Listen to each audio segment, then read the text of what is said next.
when we compare ourselves, we end up downplaying, our own abilities and our own talents.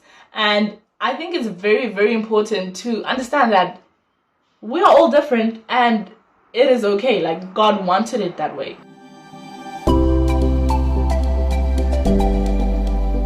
What is up, everybody? Welcome to Growing With Me, where real is our norm and growth is our goal. My name is Morangi Faith and I'm going to be your host for this channel. So I wanted to do like a makeup and talk video today, but I'm still very much of a beginner, so I'm not going to pull that off. So I'm quickly going to go do my makeup and then I'll be right back. Alright, so we are back and better. So guys, today's Saturday and we are officially a week into the second semester. And I want to talk about something that I feel like a lot of us go through, or a lot of you guys can relate to. Because I know I can't be the only person that experiences this. Especially now that we're back at school, we're back on campus. Yo guys, campus is so full, hey, like it's packed. I've never seen so many people in one place in my entire life. Like there's thousands of people on campus every day, like early even. I'm like, yo. And there's hundreds of people in my classes. It's actually pretty scary. But I'm enjoying it because I love meeting new people. I love socializing. I'm an extrovert, if you can't tell. So I love getting to know new people from different backgrounds. So it's been really exciting, but it's also been very, very overwhelming on some ends. So what I want to talk about today is the infamous imposter syndrome. Okay, so I'm studying actuarial science. It's a math degree and financial math degree. But guys, when I was in class, right, and I felt like this a while back as well, especially in first year, but first year was like, it was like imposter syndrome light because we were online. So you didn't have anyone to compare to, only like the people who would respond in the chat, like, okay. But now you're in a classroom with all these incredible minds. And you know that everyone who's there is smart because you needed to have gotten like above 70 or 80% for maths to get into that degree. So it's like just sitting with big brains all around you and you just feel like, okay, maybe I don't deserve to be here. Maybe I shouldn't be here. Because all these kids, they'd be like shouting answers at the top of their mind. And I'm like, it's day one. How do you know these things, right? But, granted, maybe they've prepared, they've gone through the syllabus. I don't know. But, it struck me so hard because one of my first years early on in the year, she was telling me, so she's studying mechanical engineering. And she was telling me that, I feel like I'm not as smart as the other people in my class. And I was like, sis, you had to be a certain smart to get into that degree. So best believe you're as smart as all those other kids. But it was easy for me to tell her that because I love and care about her.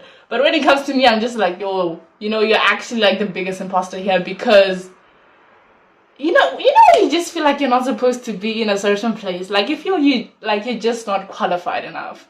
And I know it's a lie from the enemy because if I'm there, then God wanted me to be there. Like if I'm in the room, then God placed me in the room. So it's definitely a lie of the enemy. But also I think what really kills me is comparison. Like I'm like, okay, this person knows this much and this person grasped this concept way faster than I would have been able to.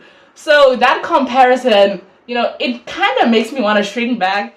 And the reason I'm coming to talk about this is because I know for a fact I'm not the only one. Guys, our challenges or our struggles are so similar.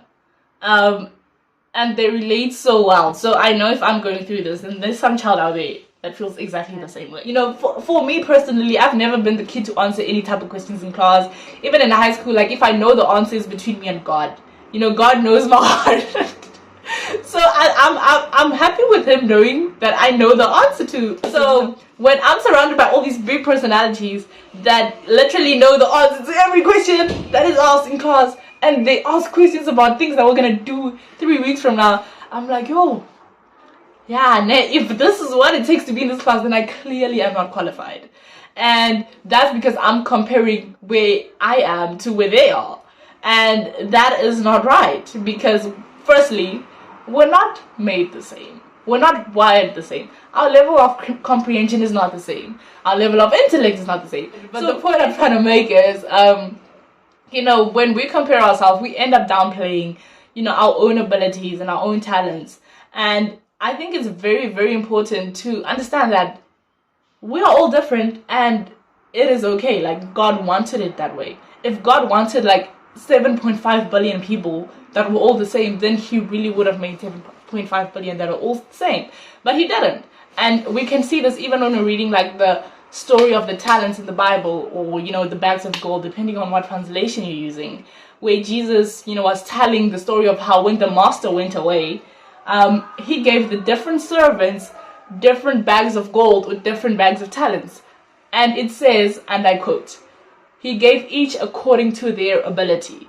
So it's okay for us to have different abilities. God gives us different talents and different gifts for different reasons, because we're all meant to carry his glory in a certain type of way. The way I'm going to carry God's glory is not the same way that you're going to carry God's glory. Like, it's very important for you to understand that only you can carry God's glory the way he made you to do it, and only I can carry God's glory the way he made me to do it. You can't try to imitate who I am, and I can't try to imitate who you are. So yeah, I think it's a lie from the enemy, guys. When he tries to compare you to your brother, now you're envious, and now you're bitter, and now you're like, I'm never gonna amount to anything because, you know, there's people in the world that are doing better than me. And it's okay for them to inspire you, but don't now put yourself down, grow better, you know, throw yourself a pity party. And it's just sad, guys. Like, it's really, really sad, because if the enemy can have your mind, then he has your life. So when he tries to play all these tricks in your mind, you need to take captive of them. You know, 1 Corinthians tells us that we take captive every thought and pretension that sets itself up against the knowledge of God. We take it, and I'm paraphrasing this right now, so you can go read first. I think it's 1 Corinthians or 2 Corinthians. I'm not really sure, and I think it's chapter 10, verse 5. But it tells you that, you know, you need to take captive of every thought and make it obedient to Christ. So if you're having the thoughts of, you know, really I'm not that smart, really I'm not that pretty, really I'm not that talented or that gifted, then you need to know that that is not the thoughts that God has towards you. You know, it's not those. God would not tell you. God would not tell something that he created. You are his creation. You are God's creation. He would not come and tell you that, listen, Morangi, you are not that pretty. Like, I really could have made better. Or you are not that intelligent. I really could have done better. Or you are not that talented. I really could have done better. God made me the way exactly he wanted me to be. And he created you exactly the way he wanted you to be. So for you to question yourself is for you to question God. And the enemy delights when you do that. But you need to know that, you know, that's not thoughts of God. God doesn't want you to think about yourself that way. The mind is the biggest battlefield that we have. And the enemy knows if you can take control of that, then it's over for you.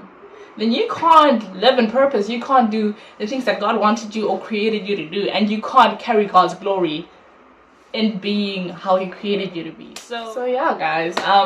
I really love the text by Marianne Williamson. And I know we all know this one because, you know, it's very famous. And if you don't know it, then I'm concerned, because what rock have you been living under? But, you know, it says, our deepest fear is not that we are inadequate. And then it continues, but I really love the part that says, we ask ourselves, who am I to be brilliant, to be handsome, to be gorgeous, to be fabulous, to be talented? Actually, who are you not to be? You are a child of God. So I think that's something to keep in mind, especially going through life now and being exposed to so much. You know, just the enemy trying to attack our minds in whatever way he can, because he benefits from that, and he knows that takes away from God and our ability to impact God's kingdom. So yeah, guys, that's it from me for today. I'm gonna head out now, and yeah, let me know what challenges you're facing in your academic journey right now, or it doesn't even have to be academic, whatever sphere you're in. What inadequacies have you been feeling that makes you feel like, you know, maybe I'm not qualified for this role, or maybe I shouldn't be here, or just know it's all a lie. If you're there, it's because God wants you there, and you better walk into there like God sent you there, okay? So that's it from me. Much love. Up and out.